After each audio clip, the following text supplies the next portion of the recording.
everyone. Old People's Complaint Desk. Welcome to the desk. I'm Wen Yo. And fear, we're talking about fear. What have we got to fear? Is it race? Well, let me tell you about things that are prominent in my mind when it comes to that from way back then, right? Fear of races was a part of my childhood.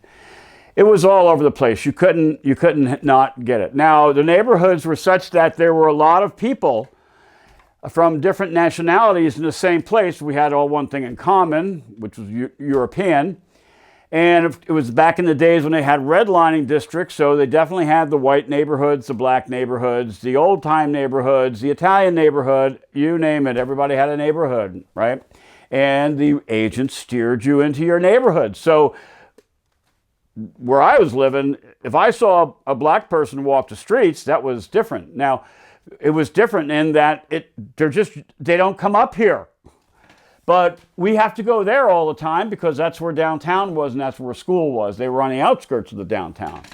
That's what the districts were.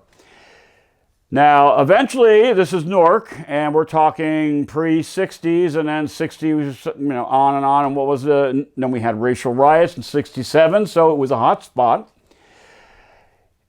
But the fear was placed in me mostly by people who raised me and those who were all around the place, part of the culture. You don't know it, you fear it. And how well-founded was that fear? Well, I take a look at some of that fear, for example.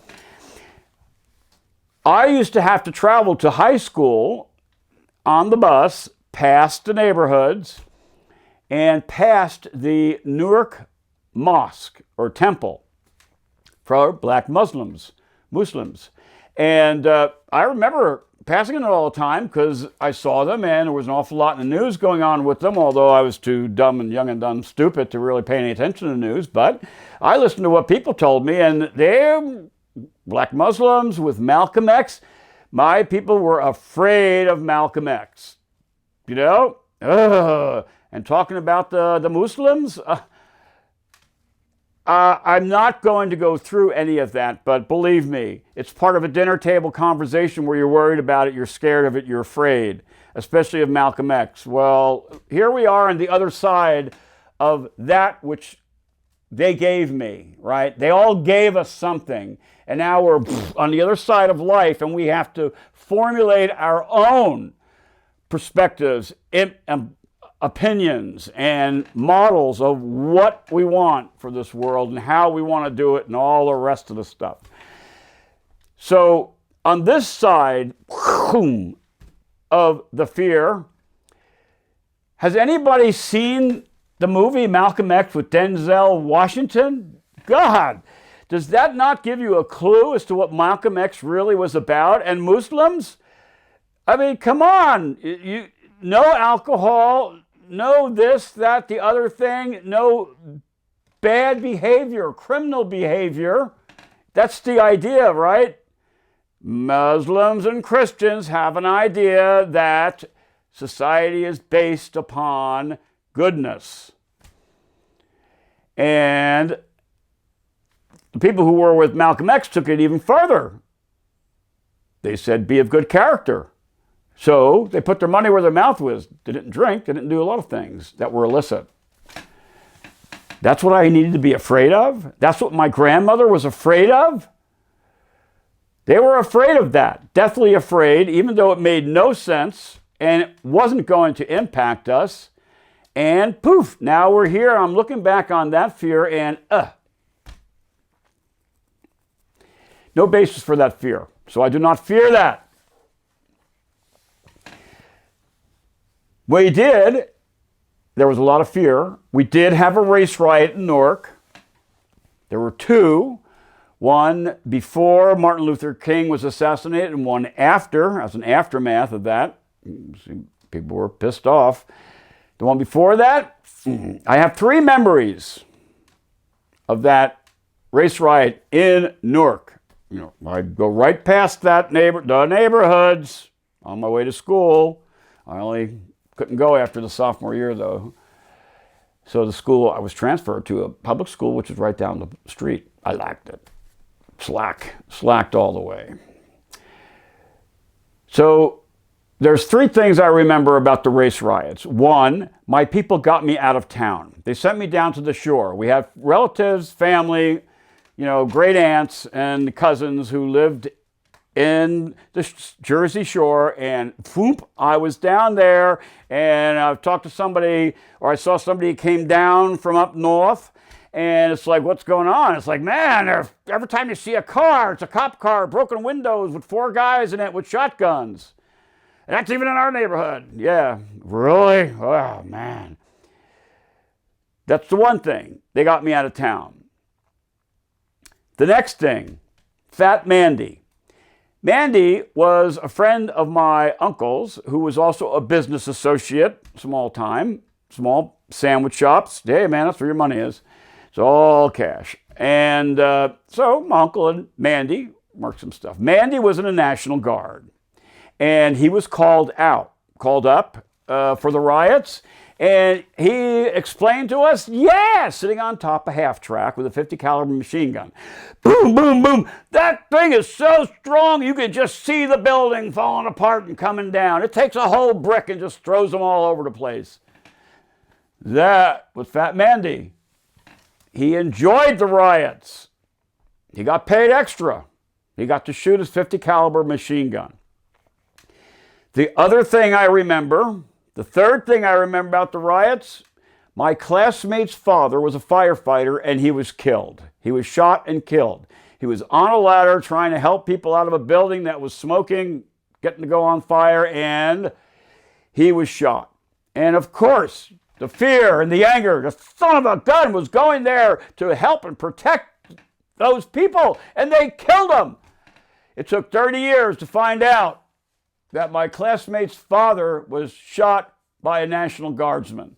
They didn't know which one, they just knew what the ammunition was and who was shooting when and where. And they knew it a long time before 30 years.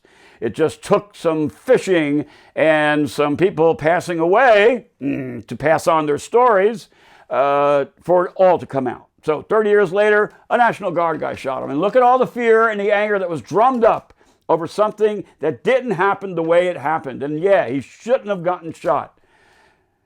It wasn't Mandy, because Mandy had a 50 caliber and he was shot with the standard rifle of the day. I forgot which M it was. All right, so M14, 30 caliber, 30-30. But those are the three things I remember about race and growing up. Okay, so now here, boomba! Here I am on the other side of this big thing called I lived my life.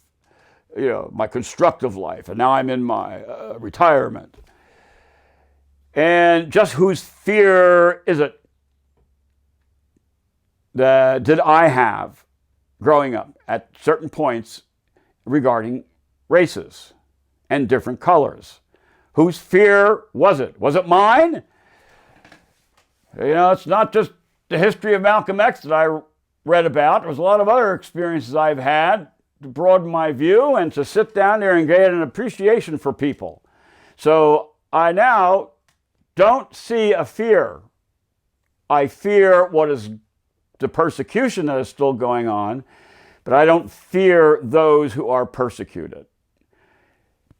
If you have fear in this regards, think about it. Now, even back in the days of the race riots, right, there was 2 outside groups that would do, there's 2 ways of handling all that fear and anger that was jumbling about. One way is to get in there, find out what the roots of the fear are, address the roots, and take care of it, and come out with a win-win situation for the ones that are angry and the ones that are not angry, and for the ones who are fearing and the ones who are feared. That's one way to do it. Another thing to do with all that is to use that as a tool to prey upon the people's fears. I believe the days back then was the 60s coming into the early 70s, and it was, 73, when we had a president who was resigned because he was involved in criminal behavior. And I think maybe it was his group of people who were helping him in his campaign who decided to take the race issue and escalate it.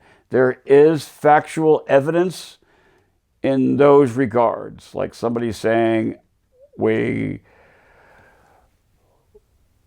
can't turn them, yeah, right? Do I have to go into the details? It's Googleable. You can find it out. You know what I'm telling you is accurate. So where is your fear now? Where did it come from? Is it yours? If it's not yours, it's a time for you to cast it off. Then cast it off and stop supporting people who will prey on your fear. Jesus, don't you understand that? You know when people get old? It's not when they reach a certain age. It's when they start acting old. If you are falling for the same jokes, right? Having people prey upon you because of your fear and manipulate that fear so that they can get, because they want something. And if you're fearful, you'll give it to them. You've got to step away from that. It's time now. You're 70 freaking years old. You're not old. You don't step away from it if you acknowledge that that case exists and you're a part of it in history. Your part of it in history is that, yeah, you supported it and moved things in that direction. Then now it's time to face up to it for yourself, acknowledge it for yourself, and to do something about it to try to make it right now, even if it's just don't cause any trouble. All right? Okay, that's the second one on fear. We're going to go more and more into this as time permits. And you know what? I'm retired. I got plenty of time. You want to see how much time I got? Subscribe. You'll see how much time I got. Yeah. Okay. See you later.